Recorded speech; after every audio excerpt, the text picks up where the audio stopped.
Imagjinojeni pak sikur të hapim një libër ligjësh 3000 vjeçar. Do me thënë, presim rregullat të thata historike, ndoshta kronikat përgjakshme mbretërish apo udhëzime të rrepta morale. Por teksa shfletojmë këto faqe të rënda dhe të pluhurosura, papritur nga brendësia e tyre bie një letër. Dhe nuk është një dokument do si do. Është një letër dashurie thellësisht intime? Eksaktisht.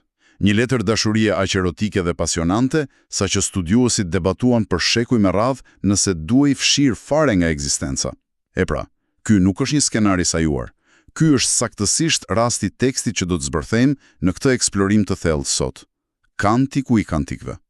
Po, ose siç njihet ndryshe, kënga e këngëve, dhe ajo që të habite edhe më shumë rreth këtij debati historik, paktën nga këndvështrimi im nuk është thjesht ekzistenca e një poezie të tillë, është mbijetesa e saj brenda një kanoni tekstesh që zakonisht fokusohen te ligji dhe profecia.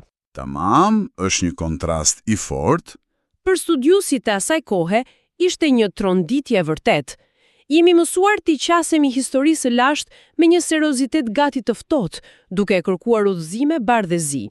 Dhe të gjesh papritur një dialog mes një gruaje, të dashurit të saj dhe një korri që feston ekskluzivisht ekstazën dhe sfidat e dashurisë njerëzore, është një thyerje prote çdo pritshmërie.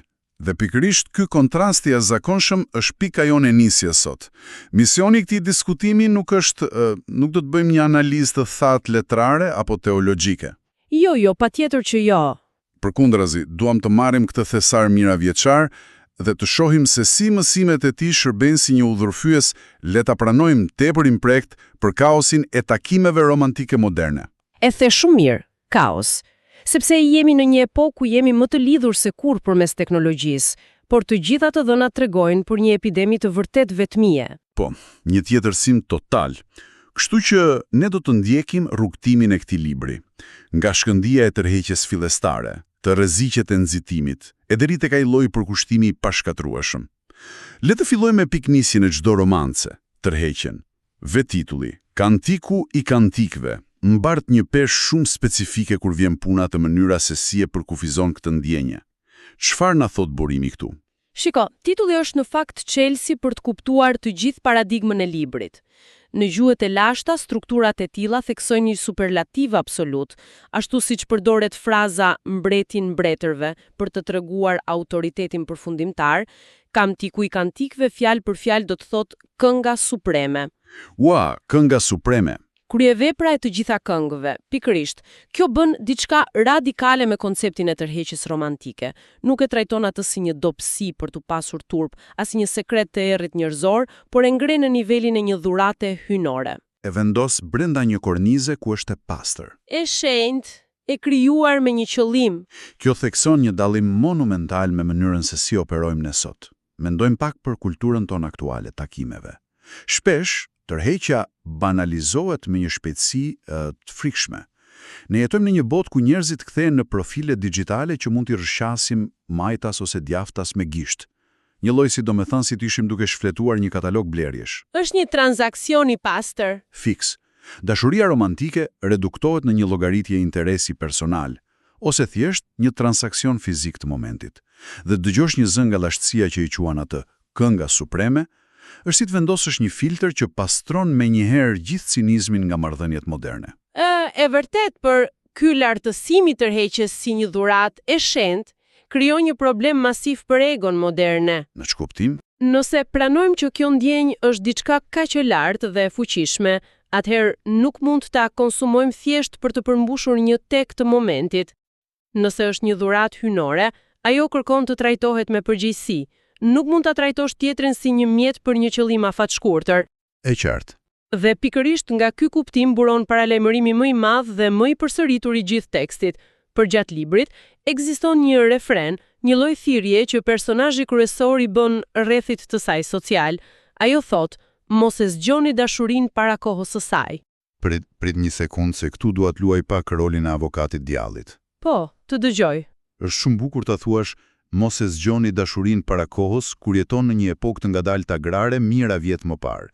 Por si mund të presim që njerëzit të kenë këtë lloj frenimi sot? Është një sfidë e madhe. Sepse ne kemi humbur plotësisht aftësinë për të pasur durim. Duam ushqim. Vjen në derë për 10 minuta. Duam përgjigje për diçka komplekse. E gjejmë në 1 sekondë në internet. Do me thënë, çdo industri moderne është ndërtuar për të eliminuar pritjen.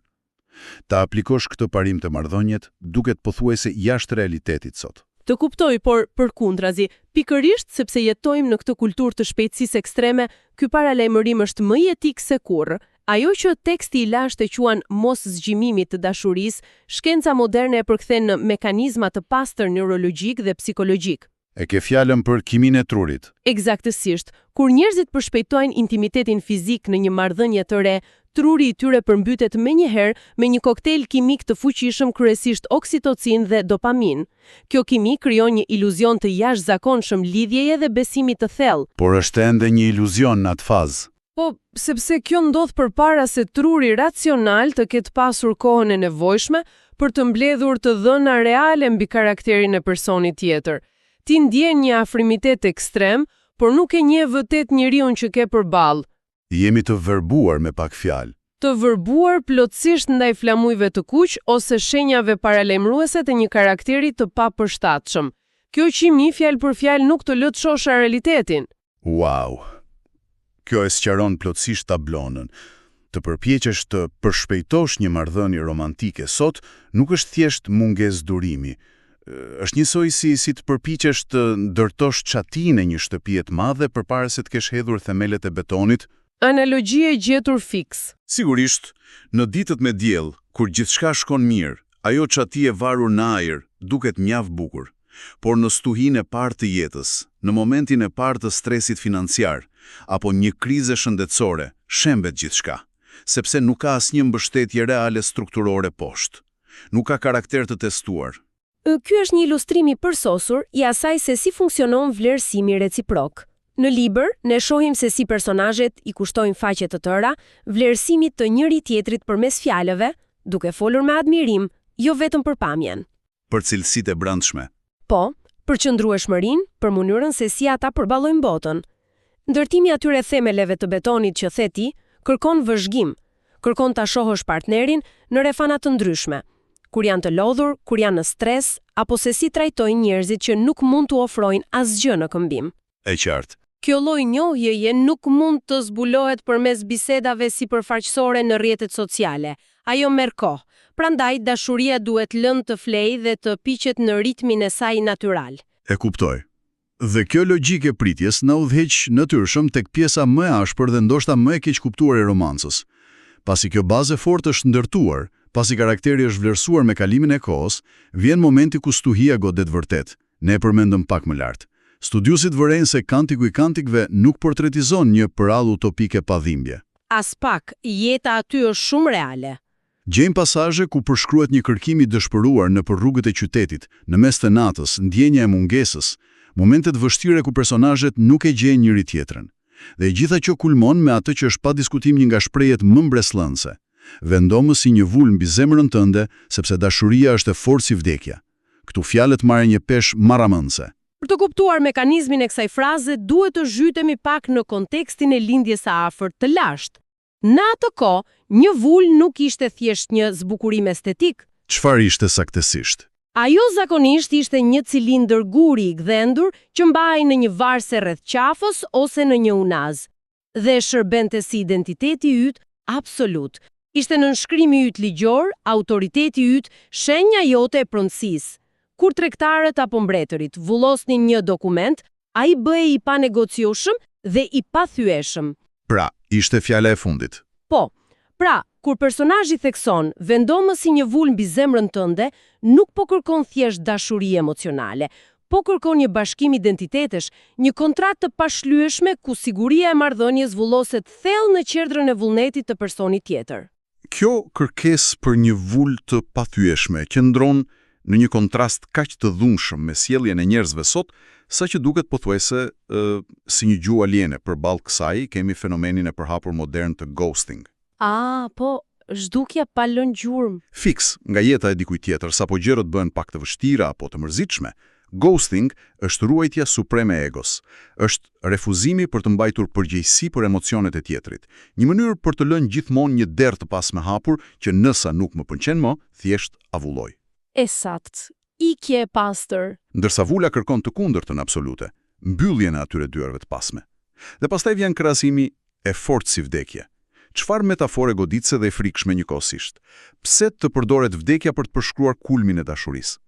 Sepse vdekja është e vetmja forcë tjetër në provojën njerëzore që merr gjithçka. Është e pashmangshme dhe sapo kalon pragun e saj, nuk ka kthim prapa. Wow, një përfshirje totale.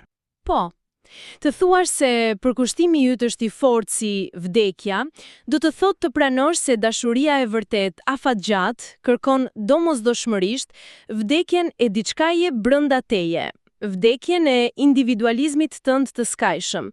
Kërkon lënien mënjan të asaj egoje që insiston se çdo gjë rreth teje duhet të shërbejë vetëm për të përmbushur nevojat e tua. Do me thënë vrasjen e egos. Fiks. Në një marrëdhënie e gjatë, ka ditë ku partneri yt nuk ka asgjë për të të dhënë. Ka sëmundje, ka strese kolosale jetësore.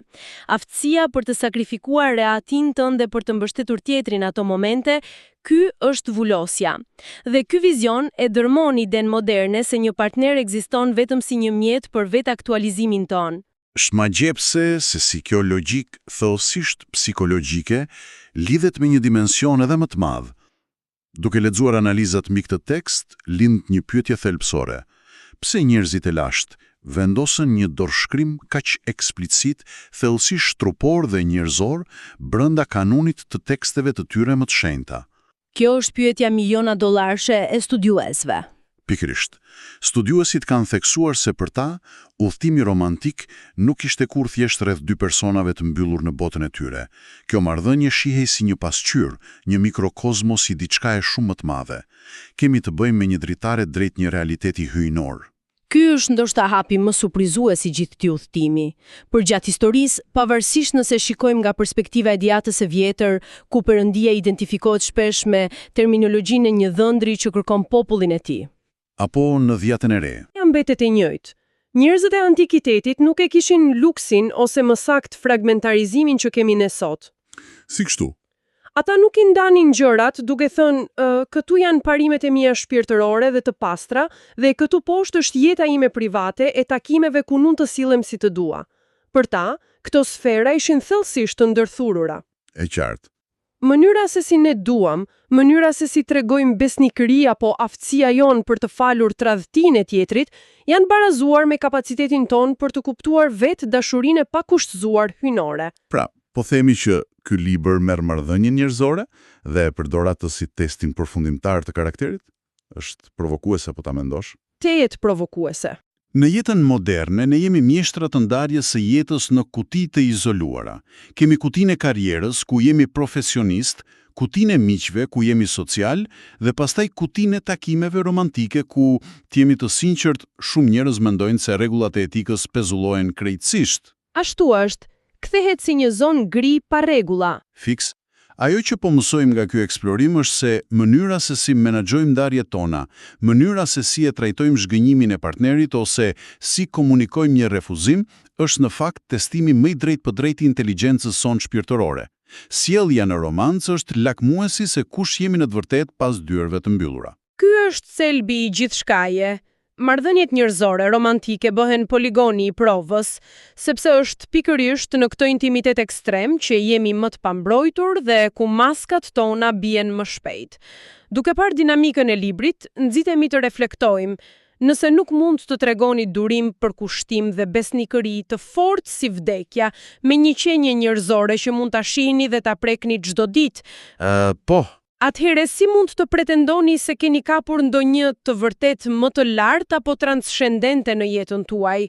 Ky lloj interpretimi analitik nuk e ul as pak vlerën e romantizmit fizik të librit. Përkundrazi, e lartëson atë. Eksaktësisht, e ngarkon çdo vështrim, çdo sakrificë të vogël, çdo akt durimi mes dy partnerëve me një gravitet universal, duke treguar se përpjekja për të dashur njëri tjetrin siç duhet ka një rëndësi absolute. Kur i bashkojmë të gjitha këto pjesë të enigmës, shohim se kemi udhëtuar përgjatë një harku të jashtëzakonshëm mendimi. Nga befasia e zbulimit të një teksti thellësisht intim mes rregullave të ashpra historike, te një udhërrëfyes i plot praktik. Sakt. Kemi parë se si ngritja e tërheqjes në nivelin e një dhurate hynore na ndalon ta banalizojmë atë në një konsum të shpejt kulturor. Kemi kuptuar mekanizmin sepse zgjimi i hershëm i dashurisë na dëmton, duke lënë kimin e trurët të na verboj. Dhe në fund, kemi parë zgjidhjen sfiduese. Atë vulën mbi zemër, ku detyrohemi të vrasim egon tonën për t'u bërë me të vërtet një streh për tjetrin. Është një vizion që kërkon shumë, por jep akoma më shumë. Dhe ja vlen të theksohet se, kur analizojmë këtë vizion të lashtë përballë realitetit të sotëm, kuptojmë se nuk jemi duke u përballur me një fantazi të paarritshme. Nuk është një përrall. Jo, ky tekst shërben si një antidot i llogaritur dhe realist kundër tjetërsimit që përjetohet për ditë, ndërsa shoqëria moderne tenton t'i ofrojë marrëdhëniet si emocione kalimtare. Njohuria nga ky tekst e vendos dashurinë si një pakt veprimesh konkrete, kujdes i vazhdueshëm, falje kur lëndohesh dhe qëndrueshmëri kur gjërat errësohen. Është një paradigmë që sfidon thellë përtacin tonë emocionale. Ky diskutim thekson diçka thellësisht ngushëlluese. Sado që teknologjia jon të përparoj, sado platforma, algoritme apo aplikacione inteligjente të shpikim, infrastruktura e zemrës njerëzore nuk ka ndryshuar as edhe 1 milimetër nga koha kur u shkrua kjo këngë suprime. As 1 milimetër. Nevoja bazë për t'u njohur thellë nga dikush pa u gjykuar dhe për t'u zgjedhur prej atij personi ditë pas dite përmes një përkushtimi absolut, mbetet kërkesa jonë më e madhe. Ne jemi po aq të uritur për atë që e quajmë vul sot, sa që ishin njerëzit 3000 vjet më parë. Mjetet e kërkimit kanë ndryshuar, por vetë kërkimi është identik. E formuluar bukur. Kjo flet për atë dizajnin e thellë psikologjik të njeriu që asnjë trend social apo epokë digjitale nuk mund ta fshijë. Format e jashtme marrin pamje të re, por thelbi i atij udhtimi mbetet rruga e vetme drejt një plotësimi domethënës. E gjithë kjo më sjell një mendim përfundimtar. Një provokim të vogël për ta marrë me vete. Mendoni përsëri atë paralajmërimin e ashpër rreth padurimit modern. Mos e zgjoni dashurinë para kohës së saj.